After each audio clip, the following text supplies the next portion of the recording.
अस्सलाम वालेकुम dear students. Group theory का कोर्स हम स्टार्ट कर रहे हैं और ग्रुप थ्योरी को अंडरस्टैंड करने के लिए हमें कुछ प्रीलिमिनरीज रिक्वायर्ड हैं। तो उनमें आज हम सबसे पहले डिस्कस करेंगे कि सेट्स क्या होते हैं, फंक्शंस क्या होते हैं, फिर फंक्शंस की हम टाइप्स के बारे में भी बात करेंगे, वेल डिफाइंड फंक्शंस क्या होते हैं वो भी डिस्कस करेंगे और रिलेशंस के बारे में बात करेंगे। रिलेशन क्या होते हैं, इक्विवेलेंस रिलेशंस क्या होते हैं और इक्विवेलेंस रिलेशन कैसे पार्टीशन बना देते हैं सेट की। ओके, तो सबसे पहले हम बढ़ते हैं कि सेट क्या है। Set is a well defined collection of distinct objects. अब यहाँ ये जो दो लफ्ज़ हैं ये बड़े इंपॉर्टेंट हैं कि वेल डिफाइंड कलेक्शन है और दूसरा ये है कि उसमें जो ऑब्जेक्ट्स हैं वो डिस्टिंक्ट होने चाहिए। अब वेल डिफाइंड क्या है? फॉर एग्ज़ाम्पल हम ये कहते हैं कि अच्छाइयों का सेट, अच्छे कामों का सेट। तो ये जो अच्छे काम हैं ये कोई वेल डिफाइंड चीज़ नहीं है। दो लोग आपस में किसी एक काम को लेकर ये कह सकते हैं कि वो अच्छा है और दूसरा कह सकता है कि वो अच्छा नहीं है। तो सादा अल्फाज में बात की जाए कि सेट जो है वो वाज़े और मुख्तलिफ़ किस्म की चीज़ें होनी चाहिए और उसमें एक एलिमेंट को एक से ज़्यादा बार हम नहीं लिखते। आमतौर पर इसको भी सेट ले लिया जाता है 1 2 3 1, लेकिन हम यहाँ ये कंसिडर करेंगे कि हमारे पास सेट ऐसा ही है जिसमें तमाम एलिमेंट्स एक मरतबा ही लिखे गए हों, यानी उसके जो ऑब्जेक्ट्स हैं वो डिस्टिंक्ट होने चाहिए। ओके, तो हम ये जानते हैं कि करली ब्रैकेट्स में लिखा जाता है। सेट को रिप्रेजेंट करने के लिए तीन तरीके यूज़ किए जाते हैं, टेबुलर मेथड है, डिस्क्रिप्टिव मेथड है, सेट बिल्डर नोटेशन है। तो मैं उन डिटेल्स में नहीं जा रहा। नेक्स्ट हम बात करते हैं कि सबसेट क्या होता है। We say that a set B is a subset of a set A. इसको हम यूँ डिनोट करेंगे कि B is a subset of A if every element of B lies in ए।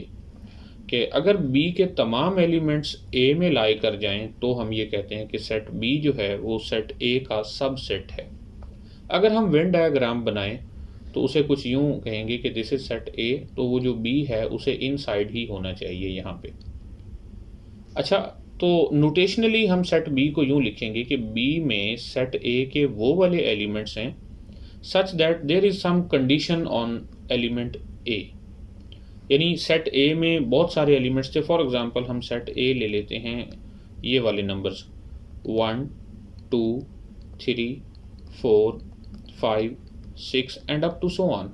और हम सेट बी में ऐसे एलिमेंट्स की बात करते हैं कि a belong to A such that a is even.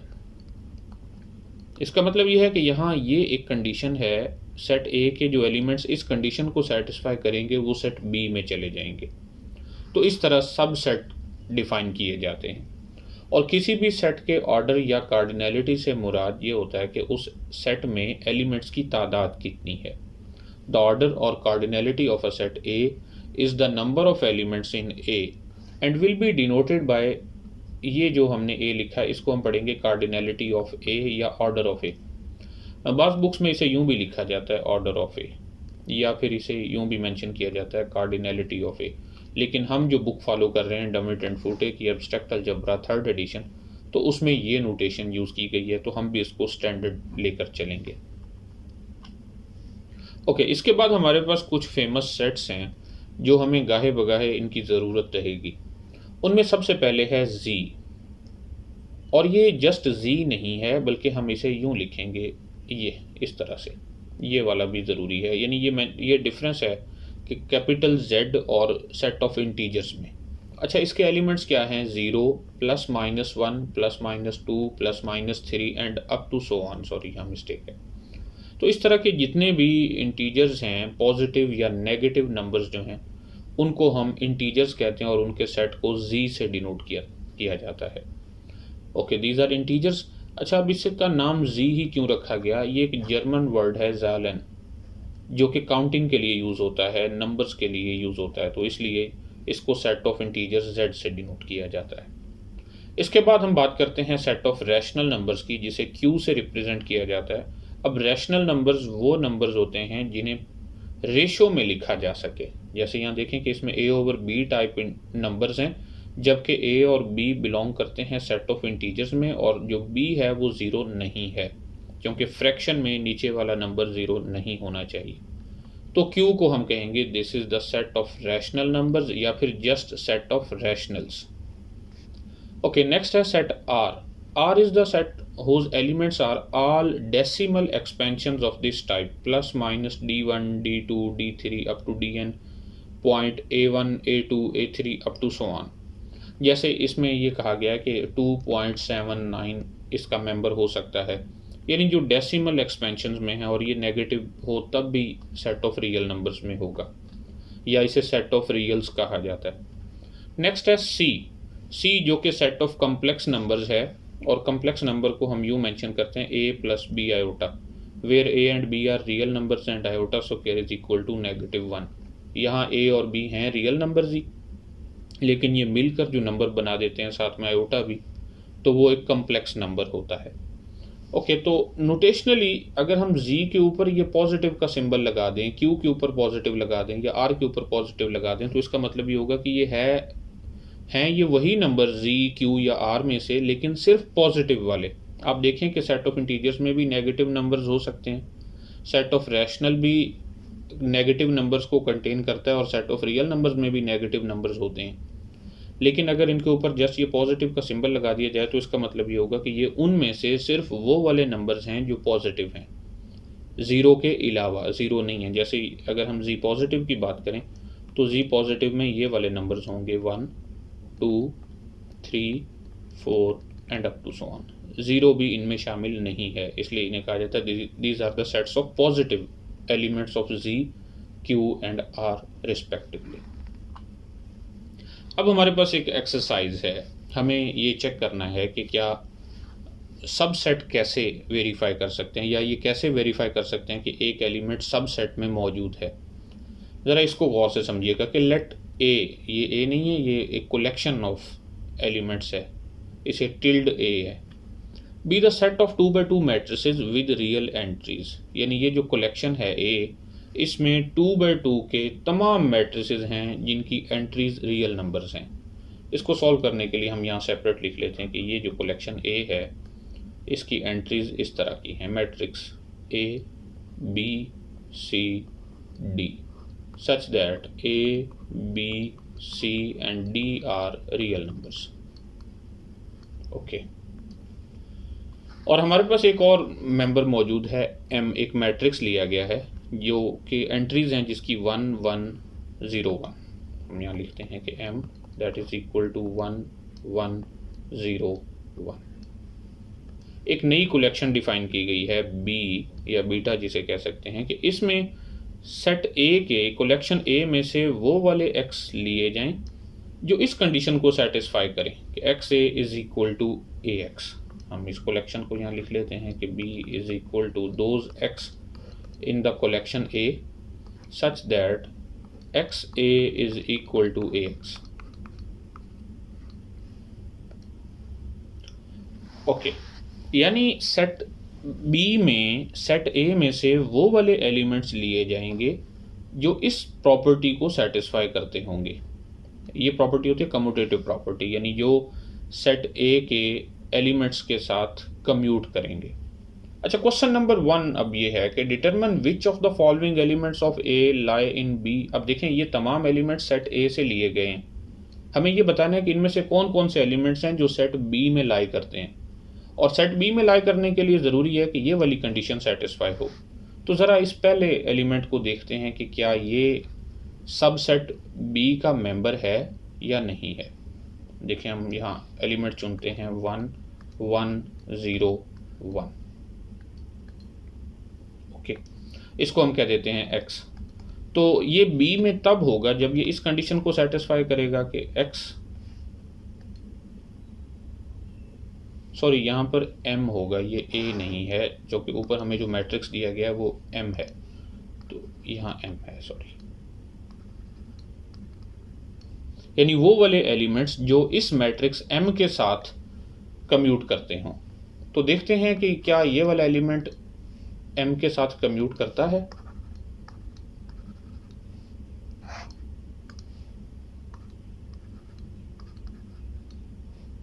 Okay, x M हम फाइंड करते हैं. x है 1, 1, 0, 1, इसे हम मल्टीप्लाई करते हैं m के साथ 1, 1, 0, 1. इसका आंसर भी कैलकुलेट करेंगे और इसका आंसर भी कैलकुलेट करेंगे। अगर ये दोनों इक्वल होंगे तो हम ये कहेंगे कि ये जो मैट्रिक्स एक्स है ये बी में मौजूद है। ओके, 1 1 0 1 मल्टीप्लाई विद 1 1 0 1, तो ये तो जस्ट इसका स्क्वायर है 1 1 0 1 का स्क्वायर, और ये भी इसका स्क्वायर है 1 1 0 1 होल स्क्वायर। तो इसका मतलब ये है कि एक्स एम इक्वल है एम एक्स के। तो हम ये कह सकते हैं कि this element is a member of beta. इसी तरह बाकी तमाम मैट्रिसेस को भी 1 बाय 1 चेक किया जा सकता है कि इनमें से कौन कौन से एलिमेंट्स हैं जो इस बीटा में मौजूद हैं। क्वेश्चन नंबर 2 और क्वेश्चन नंबर 3 जो हैं ये प्रूफ से रिलेटेड हैं। क्वेश्चन नंबर 2 में ये कहा गया कि prove that if p and q are members of beta then p plus q and p q also members of beta. देखें, इसको हम प्रूफ करते हैं कि नंबर 2, लेट पी व क्यू बिलोंग टू बीटा। और अगर पी और क्यू बीटा में बिलोंग करते हैं तो इसका मतलब ये हुआ कि ये जो बीटा पर कंडीशन है उसको सेटिस्फाई करते हैं। इसका मतलब ये हुआ कि P m is equal to M p and q M is equal to M q, क्योंकि बीटा में होने के लिए यही कंडीशन होना चाहिए कि वो एम के साथ कम्यूट करते हो। अच्छा, हमें प्रूफ ये करना है कि क्या पी प्लस क्यू और पी क्यू ये दोनों भी बीटा में बिलोंग करते हैं, ये हमने प्रूफ करना है। तो पहले p प्लस क्यू बीटा में तभी जाएगा जब ये m के साथ कम्यूट करेगा। तो देखते हैं कि p plus Q into M, क्या ये m into P plus Q के इक्वल है। ओके, तो मैट्रिसेस में डिस्ट्रीब्यूटिव लॉ होल्ड करता है, इसे हम लिखेंगे P M plus Q M. हम ऊपर ये कह चुके हैं कि पी एम इक्वल है एम पी के, so this is equal to M P, और Q M is equal to M Q, so हम यहाँ लिखेंगे एम क्यू। इन दोनों में से हम m को कॉमन लेकर लिख सकते हैं m into P plus Q. तो हमने ये देखा कि p plus Q time m equal है m time p plus Q. तो यहाँ से ये वेरीफाई हो गया कि जो p प्लस क्यू मैट्रिक्स है वो भी लाई करता है बीटा में। इसी तरह p क्यू को चेक किया जा सकता है कि क्या p Q multiply with m equal है m टाइम p क्यू। अगर ऐसा होगा तो फिर p क्यू यानी product of p and q वो भी बीटा में लाई करेगा। अच्छा, यहाँ पर associative law of matrix multiplication हम यूज़ करेंगे, तो इसे लिखेंगे p इंटू क्यू एम, और क्यू एम जो है वो इक्वल है एम क्यू के, सो p इंटू एम क्यू बन जाएगा। Again associative law of multiplication use करेंगे तो ये हम लिख सकते हैं पी एम इंटू क्यू, और पी एम इक्वल है एम पी, सो एम पी इंटू क्यू, या फिर हम इसे यूँ भी लिख सकते हैं m इंटू पी क्यू। तो हमने ये देखा कि जो पी क्यू टाइम m है वो इक्वल है m टाइम पी क्यू। तो यहाँ से ये भी प्रूफ हो गया कि जो पी क्यू है वो बिलोंग करता है बीटा में। तो ये क्वेश्चन नंबर 2 मुकम्मल हो गया। क्वेश्चन नंबर 3 में है कि find conditions on p q r s which determine precisely when p q r s matrix belong to beta. यानी अब एक जनरल मैट्रिक्स की बात की गई है कि अगर कोई general matrix P q r S लिया जाए तो पी क्यू आर और एस पर ऐसी कौन सी कंडीशंस हैं जो इस मैट्रिक्स को बीटा का मेंबर बना देती हैं। आइए इसको भी हम प्रूफ करते हैं।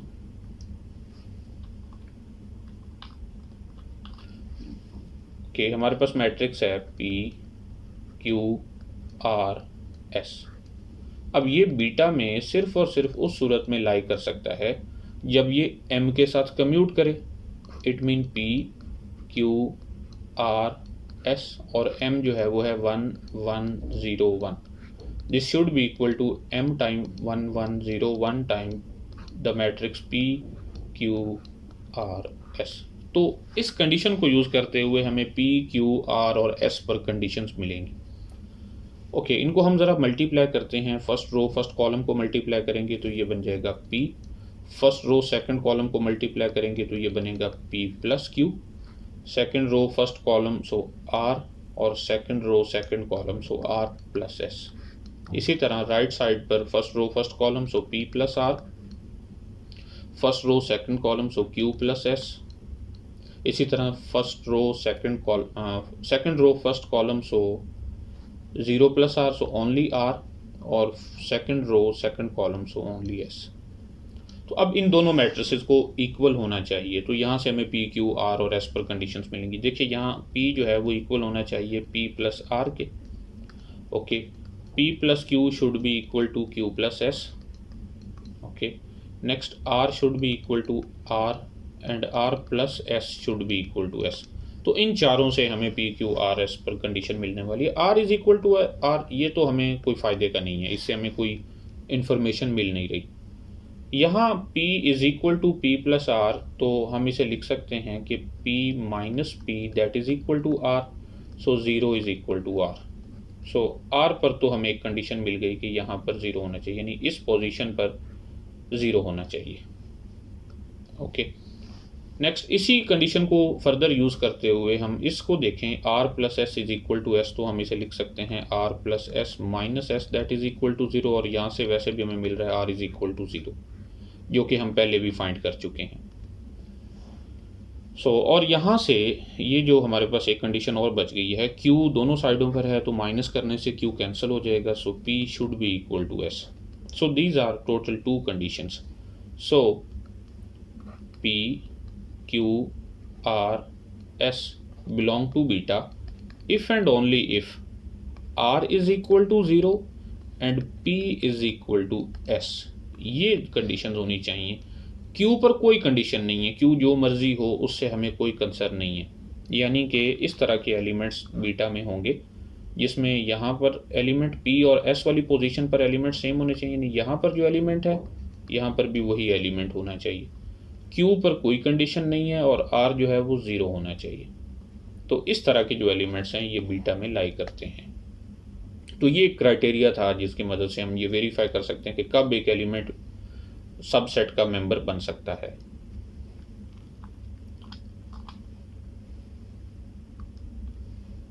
ओके, नेक्स्ट हम बात करते हैं कि फंक्शन क्या होते हैं।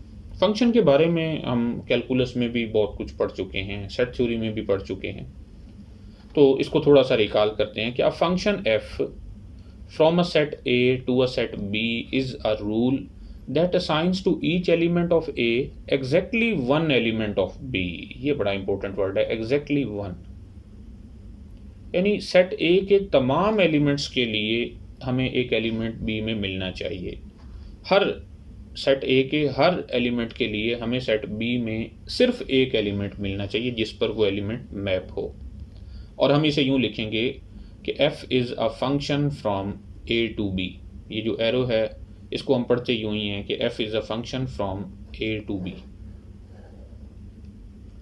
ओके, अब सेट A में जो मेंबर्स हैं उसके किसी भी एक एलिमेंट का जो इमेज होगा उसको हम ये कहेंगे कि the value of f at A is denoted as f of A। For example ये हमारे पास सेट A है और ये है हमारे पास सेट B। सेट A के एलिमेंट्स हैं 1 2 3 4, तो और सेट B के एलिमेंट्स हैं, हम उन्हें कह देते हैं x y z। अब फंक्शन एक ऐसा रूल है कि जो सेट A के तमाम एलिमेंट्स को सेट B के एलिमेंट्स पर मैप करवा देता है और एक यूनिक इमेज देता है, एक से ज़्यादा इमेज नहीं देता। जैसे ये देखिए 1 का इमेज हो सकता है x हो, 2 का इमेज z हो, 3 का इमेज y हो और 4 का इमेज भी z हो। तो ये एक फंक्शन है, f is a function from A to B। अब देखें सेट A के तमाम एलिमेंट्स बिजी हैं, हर एलिमेंट के लिए इमेज मौजूद है और हर एलिमेंट के लिए सिर्फ एक इमेज मौजूद है B में। हाँ, ऐसा हो सकता है कि यहाँ जो दो एलिमेंट्स हैं उन दोनों का इमेज सेम एलिमेंट हो, लेकिन एक एलिमेंट के इमेज एक से ज़्यादा नहीं होने चाहिए। यहाँ से हम ये लिखेंगे कि f of 1 that is equal to x, f of 2 that is equal to z, f of 3 is equal to y and f of 4 is also equal to z। ऐसा नहीं होना चाहिए। ये देखिएगा कि ये हमारे पास सेट A हो और ये सेट B हो, यहाँ एलिमेंट हैं 1 2 3 4 और यहाँ पर एलिमेंट्स हैं x y z। ऐसा ना हो कि इस 1 के दो इमेजेस बन रहे हों, 1 भी y भी और z भी, 2 का इमेज x हो, 3 का इमेज y हो और 4 का इमेज z हो। तो ये एक फंक्शन नहीं है, क्योंकि ये उस डेफिनेशन को सेटिस्फाई नहीं करता जिसके अकॉर्डिंग हमने ये कहा है कि that assigns to each element of a exactly one element of b. कि ए के हर एलिमेंट के लिए सिर्फ एक एलिमेंट होना चाहिए। तो ये जो है ये प्रॉब्लम कर रहा है, इस वजह से हम ये कहेंगे कि this is not a function f from A to b. Okay, अब ये अक्सर डिबेट रहती है कि फंक्शन और मैप में डिफरेंस क्या है। तो कोई डिफरेंस नहीं है, ये जस्ट एक वर्ड है। हम सम टाइम फंक्शन यूज करेंगे और सम टाइम इसे कहेंगे f is a map from A to B या mapping from A to B. अच्छा, यहाँ ये जो पहला सेट ए है जहाँ से फंक्शन स्टार्ट हुआ उसको डोमेन ऑफ द फंक्शन कहा जाता है, और दूसरे सेट को को डोमेन ऑफ द फंक्शन कहा जाता है, नॉट रेंज। ये अक्सर कन्फ्यूजन होती है स्टूडेंट्स में कि वो उसे रेंज कहते हैं, ये रेंज नहीं होता। दूसरा सेट जस्ट को डोमेन कहलाता है। रेंज इसमें कुछ एलिमेंट्स होते हैं, उसको हम आगे चलकर डिस्कस करेंगे। देखिए, यही हमारे पास जो फंक्शन एफ है इसमें जो डोमेन है वो 1 2 3 4 यानी मुकम्मल सेट ए है, और को डोमेन मुकम्मल सेट बी है एक्स वाई जी।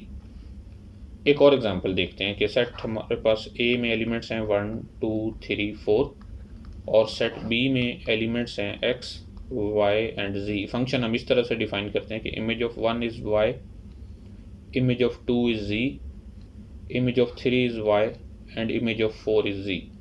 तो यहाँ हमारे पास ये एक फंक्शन है जिसकी डोमेन है सेट ए और जिसकी को डोमेन होगी हमारे पास set y z, not whole set B. देखें, सेट बी में एलिमेंट्स फ्री हो सकते हैं लेकिन सेट ए में एलिमेंट फ्री नहीं होना चाहिए।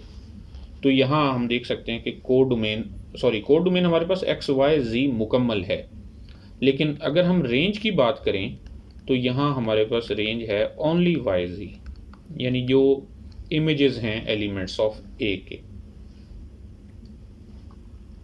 अच्छा, ये नोटेशन भी यूज़ की जाती है कि f from A to B, इसका मतलब यह है कि f sends a to b, कि पहले सेट में सेट ए में हमारे पास एक एलिमेंट ए है और सेट बी में एलिमेंट बी है, जबकि ए का इमेज बी है। So f is a function from A to B such that F of A is equal to b. तो इसको हम ये भी लिख देते हैं कि a maps on b under the function f. अगर फंक्शन अंडरस्टूड हो कि क्या है तो फिर हम सिर्फ ये भी लिख देते हैं कि ए गोज टू बी या a maps on b under the function f. Okay, अब हम बात करते हैं कि रेंज क्या होती है। Image of A, f of A हम सेट डिफाइन करते हैं। एफ ऑफ ए में सेट बी के वो वाले एलिमेंट्स होते हैं जिनके लिए सेट ए में कोई ऐसा एलिमेंट हो कि उस एलिमेंट ए का इमेज बी हो। या अगर इसको समझने में मुश्किल है तो इसे इस तरह से देख लें कि f of A is the collection of images of elements of A, कि सेट ए का एक एलिमेंट पकड़ें, उसका इमेज ले लें एफ ऑफ ए, फिर सेट ए का दूसरा एलिमेंट लें और उसका इमेज इस सेट में रख लें, यानी collection of images of elements of A. इसको हम कहते हैं कि दिस इज़ द रेंज या फिर इमेज ऑफ एफ, या फिर यूँ भी कहते हैं कि image of A under F. जैसा कि हम पहले इस एग्जांपल में डिस्कस कर चुके हैं कि ये सेट ए है, ये सेट बी है।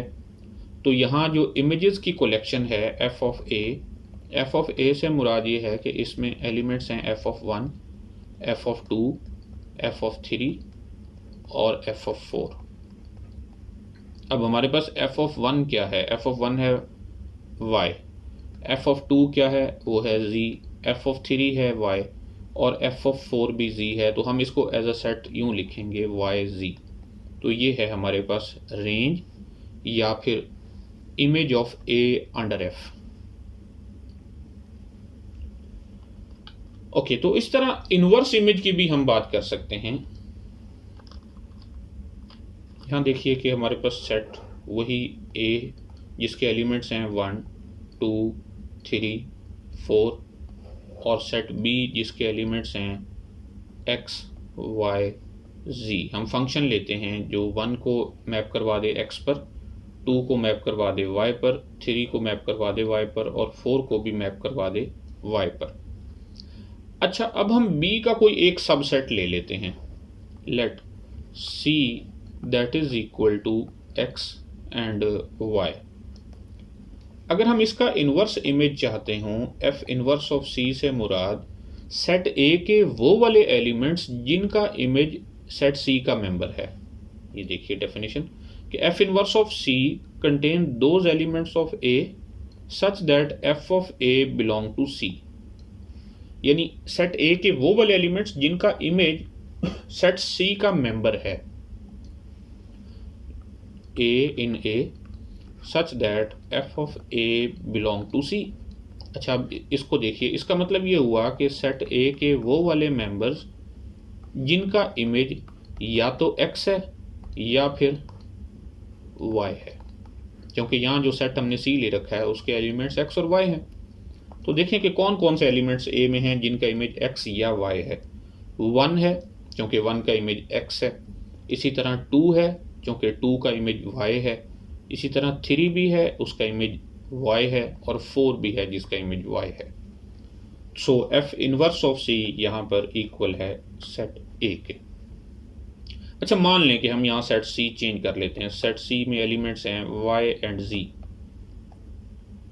तो अब इसका इनवर्स इमेज क्या होगा, f inverse of C. F inverse of C में वो वाले एलिमेंट्स होंगे जिनका, यानी एफ इनवर्स ऑफ सी में सेट ए के वो वाले एलिमेंट्स होंगे जिनका इमेज सेट सी में लाई करता है, यानी जिनका इमेज या वाई है या जी है। अब वाई तो इमेज है लेकिन जी तो किसी भी एलिमेंट का इमेज नहीं है। इसका मतलब ये हुआ कि सेट ए के वो वाले एलिमेंट्स जिनका इमेज वाई है। So this is equal to Y के प्री इमेजेस हैं 2, 3, 4, तो ये हमारे पास इनवर्स इमेज ऑफ सी होगा या फिर pre image of C under F. Okay, तो ये जस्ट नोटेशंस हैं। अलजबरा जो है वो बेसिकली लैंग्वेज है, तो इसलिए उसके कुछ हरूफ तहज्जी अल्फ़ाबेट्स हम सीख रहे हैं अभी। और अगर हमारे पास सेट में हम सिंगल एलिमेंट का इन्वर्स इमेज फाइंड करें या प्री इमेज फाइंड करें तो उसे हम कहते हैं fibre of that element over F. जैसे यहाँ पर अगर हम सिर्फ एक एक्स का प्री इमेज फाइंड करना चाहें, अगर हमारे पास सी इक्वल हो only x, so F inverse of see that will be, यानी सेट ए के वो वाले एलिमेंट्स जिनका इमेज एक्स है और वो होगा यहाँ पर ओनली 1, तो इसे हम कहेंगे that is the fibre of x under F या ओवर एफ। इसके बाद हम बात करते हैं कंपोजिशन फंक्शंस की, कंपोजिट मैप की। हमारे पास एफ एक फंक्शन है जो सेट ए से सेट बी की तरफ है, जी एक फंक्शन है जो सेट बी से सेट सी की तरफ है। तो हम यहाँ कंपोजिट मैप बना लेते हैं इन दोनों को मिलाकर, जी कंपोजिशन एफ जो कि फंक्शन होता है ए से सी की तरफ, और ये डिफाइन यूँ है कि g composition f of a that is equal to ji of F of a. आइए इसे हम यहाँ वेन डायग्राम से समझते हैं। फॉर एग्जाम्पल ये हमारे पास सेट ए है, ये सेट बी है और ये सेट सी है। f is a function from a to b and g is a function from b to c। अच्छा, यहाँ पर जो g कंपोजिशन f होगा वो एक फंक्शन होगा सेट a से c की तरफ, that is g composition f। अच्छा, अब इसके इमेजेस किस तरह से हम डिफाइन करते हैं। फॉर एग्जांपल सेट a के एलिमेंट्स हैं जो हम पहले लेते रहे हैं 1, 2, 3, 4, b के एलिमेंट्स हैं x, y, z, और C के एलिमेंट्स हैं alpha, beta, gamma and theta. मान लें कि हम फंक्शन f बनाते हैं जिसमें 1 का इमेज x है, 2 का इमेज y है, 3 का इमेज z है और 4 का इमेज y है। इसी तरह सेट जो फंक्शन g है वो इस तरह से डिफाइंड है कि x का इमेज गैमा है, y का इमेज बीटा है और z का इमेज थीटा है, यानी अल्फ़ा यहाँ पर फ्री है। तो जी कंपोजिशन f जो है वो एक ऐसा फंक्शन है जो सेट a से सेट c की तरफ डिफाइंड है, और इस तरह से डिफाइंड है कि जी कंपोजिशन f किसी भी एलिमेंट पर मैप इस तरह से हो of a that is equal to ji of f of a for all a belong to a। इसका मतलब ये है कि अगर हमने इस फंक्शन को अप्लाई करना है सेट a के किसी एलिमेंट a पर, तो पहले ऐसा करें कि फंक्शन f को अप्लाई करें उस एलिमेंट पर, जो आंसर आए उस पर फिर g को अप्लाई कर दें। जैसे यहाँ देखिए कि g कंपोजिशन f ऑफ 1 हम फाइंड करेंगे, g composition f of 2 find करेंगे, जी कंपोजिशन एफ ऑफ 3 फाइंड करेंगे और जी कंपोजिशन एफ ऑफ 4 फाइंड करेंगे। क्योंकि इसकी जो डोमेन है वो सेट ए और सेट ए में सिर्फ यही 4 एलिमेंट है। अच्छा, अब देखना ये है कि 1 का इमेज अंडर एफ क्या है, जी ऑफ एफ ऑफ 1। अब एफ ऑफ 1 है x, so that is equal to ji of x. अब एक्स का इमेज क्या है अंडर जी, तो एक्स का इमेज है gamma, so that is equal to gamma. इसी तरह g composition f of 2 that is g of F of 2। अब इमेज ऑफ 2 अंडर एफ है y, so that is equal to ji of y, और y का image under g है beta, so this is beta. G of F of 3 mean G of F of 3, 3 का image under f है जी, सो ये होगा जी of जी, और जी का image है थीटा अंडर जी। इसी तरह g composition f of 4 find करने के लिए हम इसे लिखेंगे g of F of 4। F of 4 का जो आंसर है वो है वाई, और जी ऑफ वाई जो कि इक्वल है बीटा के। तो इस तरह से कंपोजिशन फंक्शन डिफाइन किया जाता है। अब कुछ टाइप्स ऑफ फंक्शंस हैं। इंजेक्टिव फंक्शन या इंजेक्शन जिसे कहा जाता है कि एफ हमारे पास फंक्शन है सेट ए से सेट बी की तरफ, तो इस फंक्शन एफ को हम कहेंगे दिस इज इंजेक्टिव या फिर injection if a1 is not equal to a2 implies f of a is equal to f of b। अब इसका मतलब ये है अवेयर a एंड b है यहाँ पर, if a is not equal to b then this implies that f of a is not equal to f of b। के अगर हम डोमेन के कोई से दो ऐसे एलिमेंट लें जो मुख्तलिफ हों तो उनके इमेजेस भी मुख्तलिफ होने चाहिए। तो ऐसा हम अगर हो तो हम कहते हैं कि वो फंक्शन इंजेक्टिव फंक्शन है, या फिर हम इसको 1-1 फंक्शन का नाम भी देते हैं। देखिए यहाँ हम एक एग्जांपल से समझते हैं कि फॉर एग्जांपल सेट ए है और ये सेट बी है। ए के एलिमेंट्स हैं 1 2 3 4, बी के एलिमेंट्स हैं x Y G T U. अब अगर हम सेट ए से दो डिफरेंट एलिमेंट लें तो उनके इमेजेस भी डिफरेंट होने चाहिए। यानी ऐसा ना हो कि यहाँ सेट ए के दो एलिमेंट्स का इमेज एक हो, दो मुख्तलिफ ही होने चाहिए। जैसा कि यहाँ 1 का इमेज y है, अगर 2 का इमेज x हो, 3 का इमेज z हो और 4 का इमेज u हो, तो ये एक इंजेक्टिव फंक्शन है। f is an injective function from a to b। लेकिन अगर ऐसा हो कि सेट A यही हो और सेट B भी यही हो, जैसे 1 2 3 4 और यहाँ एलिमेंट्स हैं x y z t and u। देखिए अब हम एक फंक्शन डिफाइन करते हैं, 1 जो कि मैप हो रहा है x पर, 2 मैप हो y पर, 3 मैप हो y पर और 4 मैप हो t पर। तो ये एक फंक्शन तो है लेकिन ये इंजेक्टिव नहीं है। क्यों नहीं है? क्योंकि यहाँ आप ये देखिए कि 2 is not equal to 3, but this implies that f of 2 is equal to f of 3। देखें f ऑफ 2 का इमेज भी y है और 2 का इमेज भी अंडर f y है और 3 का इमेज भी y है।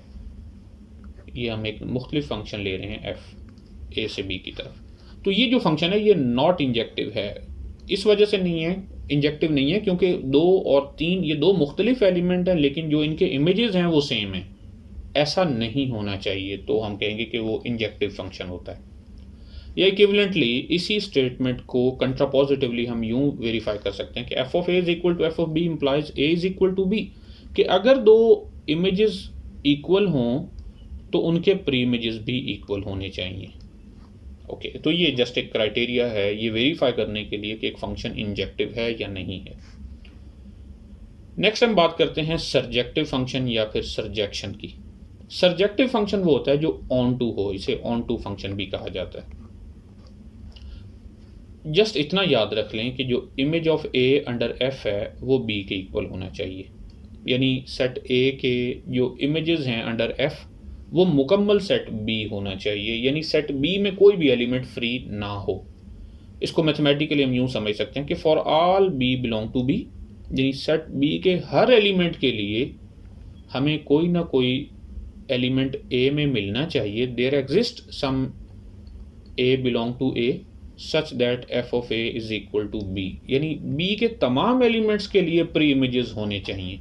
अगर ऐसा हो तो हम ये कहते हैं कि वो फंक्शन एफ सरजेक्टिव है, या फिर हम ये कहते हैं कि वो सरजेक्शन है। जैसे यहाँ ये जो पहला फंक्शन है ये ऑन टू नहीं है, नॉट ऑन टू, या फिर यूँ कहें कि नॉट सरजेक्शन। क्यों? क्योंकि हम ये जानते हैं कि यहाँ एक ऐसा एलिमेंट मौजूद है टी जिसका कोई प्री इमेज नहीं है। तो बस इतना याद रखें कि दूसरे सेट में कोई भी एलिमेंट फ्री नहीं होना चाहिए, तो उस फंक्शन को हम कहेंगे कि वो ऑन टू फंक्शन है या सरजेक्टिव फंक्शन है, या फिर वो सरजेक्शन है from A to B. Next है हमारे पास कि f is a bijective function या फिर bijection if it is both injective and surjective. एक ऐसा फंक्शन जो 1 1 भी हो और ऑन टू भी हो उसको हम बाइजेक्टिव फंक्शन कहते हैं, या फिर ये कहते हैं कि that is a bijection. Okay, if such a bijection F exist from A to B, अगर सेट ए से सेट बी की तरफ कोई बाइजेक्टिव फंक्शन पाया जाए तो हम ये कहते हैं कि set A and B are in bijective correspondence.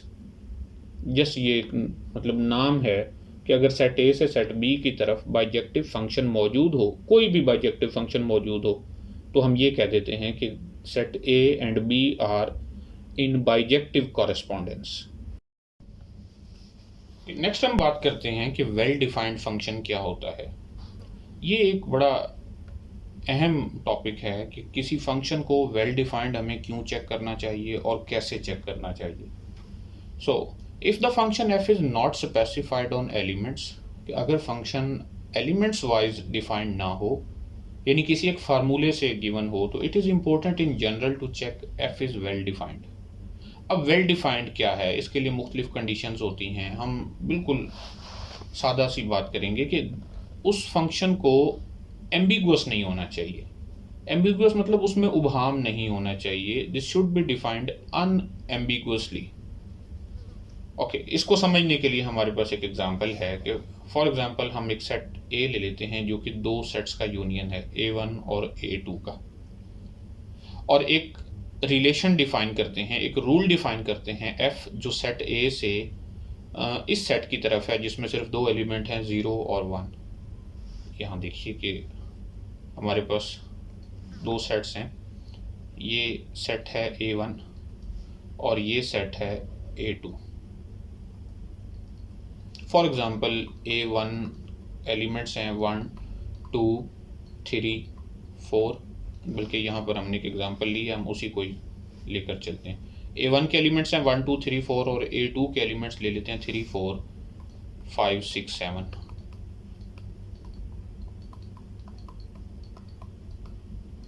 A जो है वो इनका यूनियन है, यानी उसमें एलिमेंट्स हैं A1 2 3 4 5 6 और 7। अब रूल हमने ये डिफाइन किया है कि F जो कि सेट A से द टू एलिमेंट सेट पर है 1 0 1 पर, और किस तरह से डिफाइंड है कि f of x is equal to 0 if x belong to A1 and 1 if x belong to A2। अब देखना यह है, यहाँ पर बड़ा उबहाम है, बड़ी कन्फ्यूजन है कि कुछ एलिमेंट्स ऐसे हैं जिनके लिए हमें नहीं पता चलता कि उनका इमेज 0 लें या फिर 1 लें। जैसे यहाँ देखिए, यहाँ हम बड़ी आसानी से ये बता सकते हैं कि जो f ऑफ 1 है, 1 चूँकि A1 का मेंबर है सो उसका इमेज होगा 0। f ऑफ 2 जो है वो भी A1 का मेंबर है सो f ऑफ 2 इक्वल होगा 0। f ऑफ 5 जो है, बाकी एलिमेंट अभी डिस्कस करते हैं, 5 A2 का मेंबर है सिर्फ, तो f ऑफ 5 इक्वल होगा 1।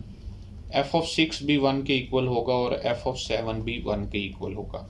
लेकिन f ऑफ 3 के बारे में क्या ख्याल है और f ऑफ 4 के बारे में क्या ख्याल है। आप देखें कि जो 3 है वो A1 में भी मौजूद है और A2 में भी मौजूद है, जबकि हम ये कहते हैं कि अगर एक एलिमेंट A1 में हो तो उसका इमेज 0 होगा और अगर वो A2 में हो तो उसका इमेज 1 होगा। इसका मतलब 3 के लिए हमारे पास एम्बिग्यूटी है, हम क्लियर नहीं हैं कि 3 का इमेज 0 होना चाहिए या फिर 1 होना चाहिए। तो इसलिए हम ये कहेंगे कि this defined f is not a function.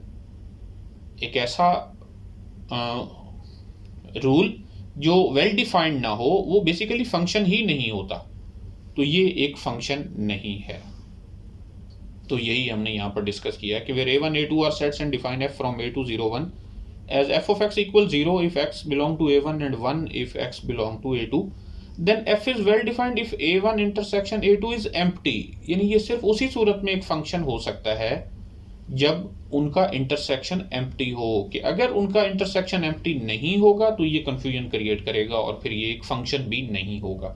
तो सिर्फ इतना याद रखें कि एक ऐसा रूल जो वेल डिफाइंड फंक्शन ना हो वो फंक्शन भी नहीं होता। तो बेसिकली वेल डिफाइंडनेस चेक करने का मतलब ये होता है कि हम ये चेक करें कि क्या वाकई वो फंक्शन है। ओके, नेक्स्ट हम बात करते हैं कि कार्टेशियन प्रोडक्ट क्या होता है। अगर हमारे पास दो सेट हों ए और बी, तो यहां से उनका ए क्रॉस बी ले लिया जाए जिसमें ऑर्डर्ड पेयर्स हों, जिनमें पहला एलिमेंट पहले सेट से लिया गया हो और दूसरा एलिमेंट दूसरे सेट से लिया गया हो, तो हम ये कहते हैं this is the Cartesian product of those two sets A and B. For example हम सेट ए ले लेते हैं जिसके एलिमेंट्स हैं 1 2 3 और सेट बी ले लेते हैं जिसके एलिमेंट्स हैं एक्स एंड वाई। तो ए क्रॉस बी में जो एलिमेंट्स होंगे वो इस तरह के होंगे 1x, इसी तरह 1y, 2x, 2y and 3x 3y। और याद रहे कि a cross b is not equal to b cross a,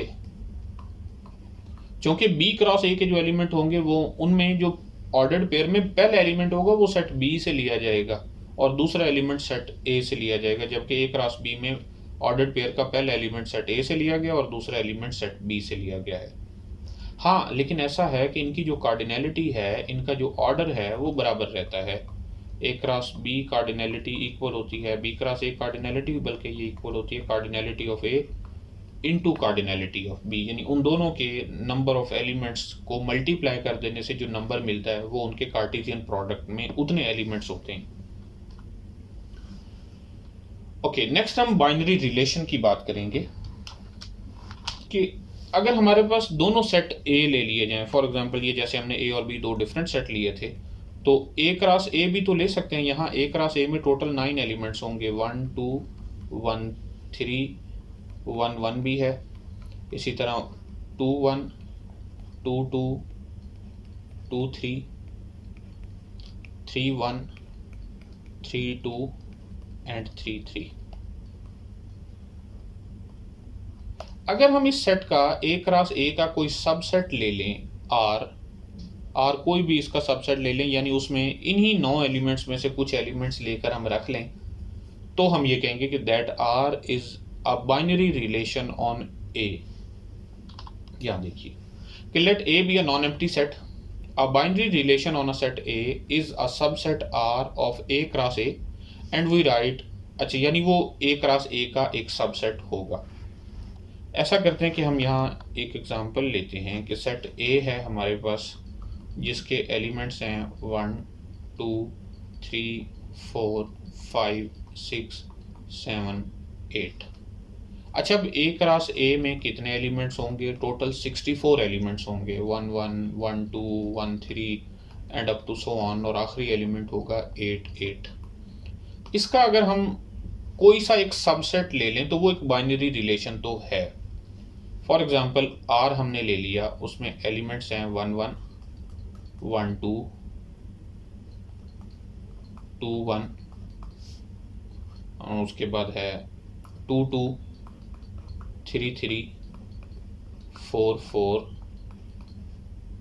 3 4 4 3 and 5 6 6 5 7 8 8 7। ये मैंने एक पर्टिकुलर किस्म का रिलेशन लिया है।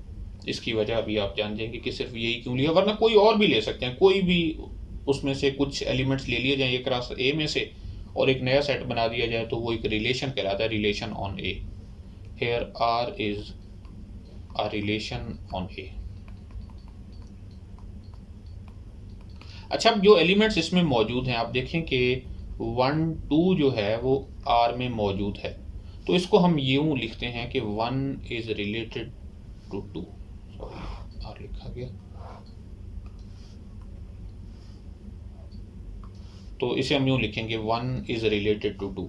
इसी तरह 6 5 जो है वो आर में मौजूद है, तो हम इसे यूँ लिखेंगे कि 6 इज़ रिलेटेड टू 5। तो ये एक नोटेशनली सिर्फ डिफरेंस है कि ऑर्डर्ड पेयर की फॉर्म में लिखें तो इस तरह, और अगर ऑर्डर्ड पेयर के बगैर लिखें तो फिर इस तरह से भी हम लिख सकते हैं। तो हम ये कहेंगे कि अगर हम ये लिखते हैं कि A is related to B, इसका मतलब ये होता है कि ऑर्डर्ड पेयर ए बी जो है वो उस रिलेशन का मेंबर है। तो ये नोटेशन हम यहाँ यूज़ करेंगे कि and we write A is related to B if ordered pair A B belong to R. अच्छा, अब रिलेशंस की फिर कुछ टाइप्स हैं। हम ये कहेंगे कि एक रिलेशन रिफ्लेक्सिव होता है अगर a is related to a for all a belong to A. इसका मतलब ये हुआ कि ये जो है ना ए इस तरह के ऑर्डर्ड पेयर्स सेट ए में सेट आर में होने चाहिए for all a belong to A. यानी सेट ए में जितने भी एलिमेंट्स हैं ऐसे ऑर्डर्ड पेयर बनाए जाएं जिनके दोनों एलिमेंट्स वो वाले एलिमेंट्स हैं, तो वो तमाम ऑर्डर्ड पेयर अगर सेट आर में हो तो हम ये कहते हैं कि दैट रिलेशन इज रिफ्लेक्सिव। ये जो हमने एग्जांपल ली है, चेक करते हैं कि क्या ये एक रिफ्लेक्सिव रिलेशन है। ये रिफ्लेक्सिव नहीं है, क्योंकि हम ये देख सकते हैं कि इसमें 1 1 है, 2 2 है, 3 3 है, 4 4 है, लेकिन 5 5 नहीं है, 6 6 नहीं है, 7 7 नहीं है और 8 8 भी नहीं है। तो हम ये कह सकते हैं कि R इज नॉट रिफ्लेक्सिव। तो ऐसा करते हैं, हम एक नया रिलेशन लेते हैं R1। उसी सेट A पर A के एलिमेंट्स हैं 1 2 3 4 5 6 7 8, और एक नया रिलेशन लेने लगे जिसके एलिमेंट्स हैं 1 1 2 2 3 3 4 4 5 5 6 6 7 7 8 8। अगर इस रिलेशन में ये वाले एलिमेंट्स आ गए हैं तो उसका मतलब ये है कि ये रिफ्लेक्सिव तो बन चुका है। हम इसमें कुछ और एलिमेंट्स भी लेते हैं 1 2 2 1 3 4 4 3 5 6 6 5 7 8 एंड 8 7। अब ये जो रिलेशन R1 है ये हमारे पास रिफ्लेक्सिव है। ओके, नेक्स्ट हम बात करते हैं सिमेट्रिक रिलेशन की। सिमेट्रिक रिलेशन से मुराद ये है कि अगर ए रिलेटेड हो बी से तो फिर बी भी रिलेटेड हो ए से। यानी इसका मतलब यह है कि अगर ए बी आर में मौजूद हो और बी ए बी आर में मौजूद हो तो हम ये कहेंगे कि वो जो रिलेशन है वो सिमेट्रिक रिलेशन है। यहाँ देखते हैं कि क्या ये सिमेट्रिक है। आप इस पहले एलिमेंट को देखिए, ये 1 1 है और इसको अगर दोनों एलिमेंट को उल्टा दिया जाए तो फिर भी ये इसी में मौजूद है। इसी तरह ये पहले 8 एलिमेंट, तो इनका जो यानी पहले और दूसरे ऑर्डर पेयर को चेंज भी कर दिया जाए तो अगेन ये सेट R1 के मेंबर हैं। इसको देखें 1 2 के एलिमेंट्स की अगर जगह बदल दी जाए तो वो 2 1 है, 2 1 दोबारा R1 में मौजूद है। इसी तरह 3 4 है तो 4 3 भी इसमें मौजूद है, 5 6 अगर इसमें है तो 6 5 भी मौजूद है, 7 8 है तो 8 7 भी मौजूद है। तो हम यहाँ से ये कह सकते हैं कि दिस R1 इज सिमेट्रिक।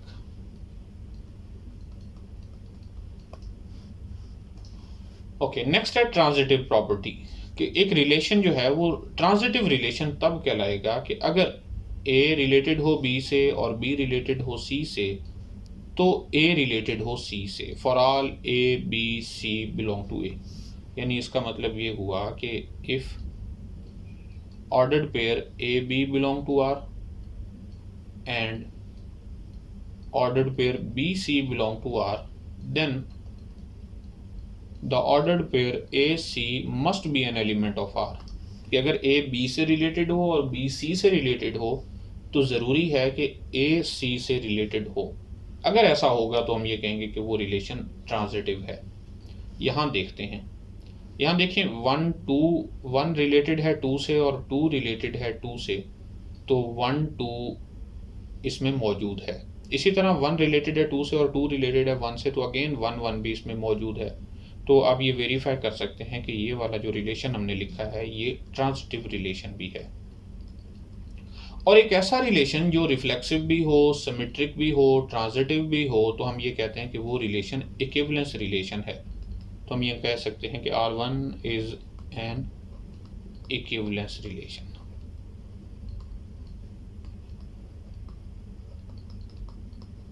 तो ये रही डेफिनेशन कि a relation is an equivalence relation if it is reflexive, transitive and symmetric। अच्छा, अब ये जो हमारे पास इक्विवेलेंस रिलेशन होता है, इक्विवेलेंस रिलेशन इस तरह से इंपॉर्टेंट है कि उसके हर एलिमेंट को लेकर हम एक सबसेट मालूम कर सकते हैं, जिसे हम इक्विवेलेंस क्लास कहते हैं। देखिएगा कि if this relation defines an equivalence relation on A, then the equivalence class of that element A belong to A is defined to be, ये देखिए ये सेट में वो वाले एलिमेंट्स हैं, सेट A के वो वाले एलिमेंट्स हैं जो X के साथ, जो A के साथ रिलेटेड हैं।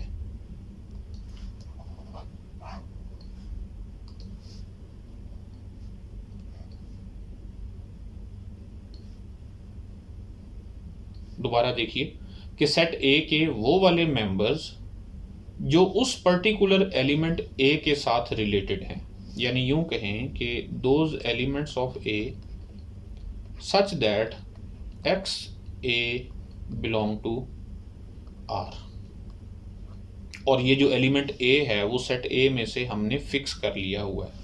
ऐसा करते हैं कि यहाँ पर हम वो फाइंड करते हैं कि हर एलिमेंट की इक्विवेलेंस क्लास क्या है। वन की इक्विवेलेंस क्लास क्या है, हम उसे यूं डिनोट करेंगे वन के ऊपर छोटी सी लाइन लगाकर। इसका मतलब यह कि इक्विवेलेंस क्लास ऑफ वन, इसका मतलब यह है कि वो वाले तमाम ऑर्डर्ड पेयर्स, यानी वो वाले तमाम एलिमेंट्स जिन ऑर्डर्ड पेयर्स में दूसरा एलिमेंट वो एलिमेंट ए है, यानी हमें यहाँ पर ऐसे तमाम ऑर्डर्ड पेयर चाहिए x A, x one such that, या फिर हम इसे यूं लिखते हैं, सॉरी ये थोड़ी सी मिस्टेक थी इसमें।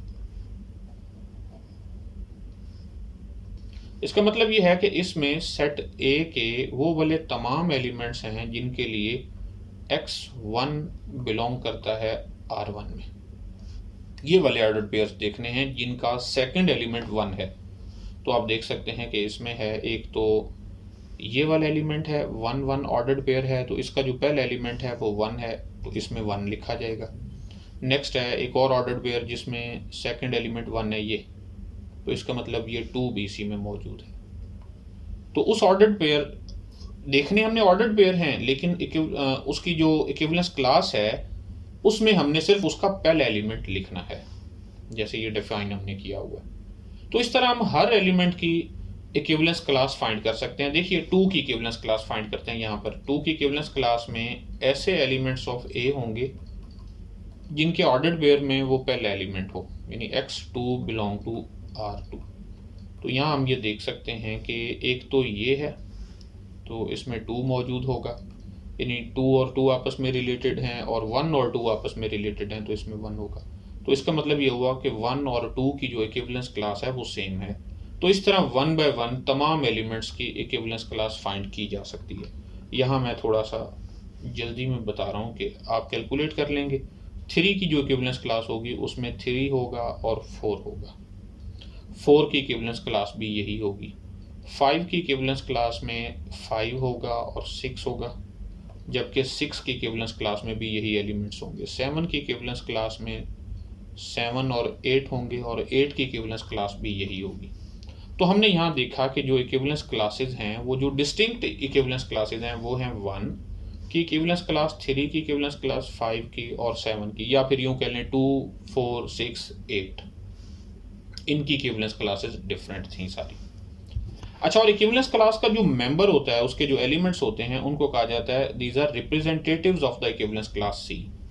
जैसे यहाँ हम ये कह सकते हैं कि 1 2 इज, यानी 1 की जो इक्विवेलेंस क्लास है उसमें 2 एलिमेंट है 1 और 2, यहाँ 1 भी रिप्रेजेंटेटिव है और 2 भी रिप्रेजेंटेटिव है।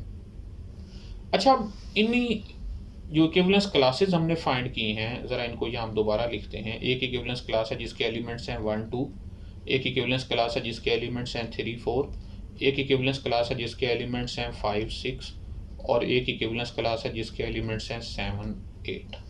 अगर हम इसको दोबारा एक सेट मान लें जिसके एलिमेंट्स ये वाले सेट हैं, तो यहाँ 2 बातें तो वेरीफाई हो रही हैं। इन तमाम का यूनियन पूरा सेट ए है। अगर हम इनका यूनियन लें 1 2 3 4 5 6 7 8, तो इनका जो यूनियन है, union of all of these, ऐसा करते हैं हम इसको A1 कह देते हैं, इसको A2 कह देते हैं, इसको A3 कह देते हैं और इसको A4 कह देते हैं।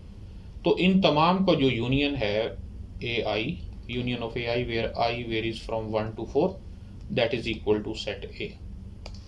इन तमाम का यूनियन A1 A2 A3 और A4 का यूनियन मुकम्मल सेट A बन रहा है।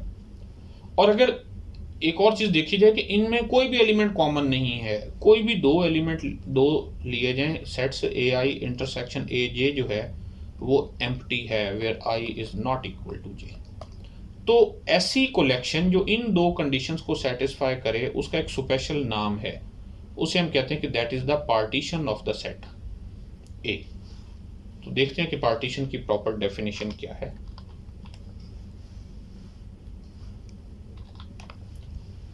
A partition A of any collection AI where I belong to I of non-empty subsets of A such that A is the union of all those members of this collection and AI intersection AJ is empty for all IJ belong to I with I not equal to J।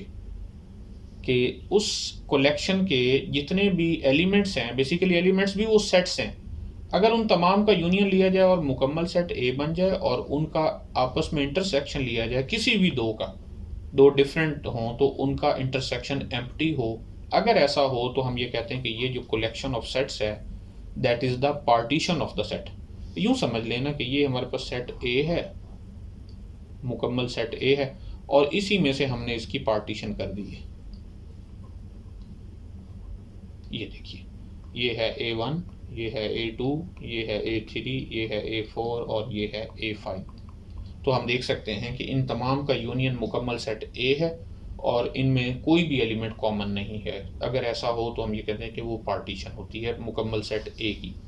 अब equivalence relations जो हैं, उनसे जो बनने वाली equivalence classes होती हैं वो पूरे सेट की पार्टीशन कर देते हैं, जैसा कि अभी हमने इसमें वेरीफाई भी किया है कि ये इक्विवेलेंस क्लासेस थी, डिस्टिंक्ट इक्विवेलेंस क्लासेस, और ये मुकम्मल सेट ए की पार्टीशन कर रही हैं।